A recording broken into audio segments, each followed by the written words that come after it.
उद्धव ठाकरे यांनी कोकण दौरा करावा, एकही गद्दार शिल्लक राहणार नाही असं आवाहन संजय राऊतांनी केलंय। त्यावर उद्धव ठाकरे यांनी लवकरच कोकण दौरा करणार अशी घोषणा केली आहे।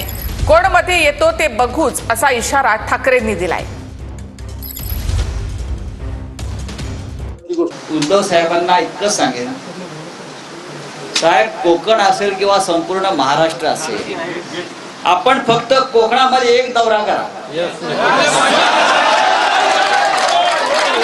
बरोबर ना? आपण कोकणच्या भूमीवर फक्त पाय ठेवा,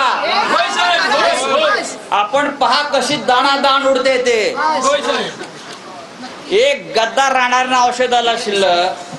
मगाशी संजय आपण म्हणाल की कोकणामध्ये एक पाऊल टाका, मी नुसते एकच नाही पाऊल टाकणार तर कोकण परत पादाक्रांत करणार। बघू कोण येते मध्ये।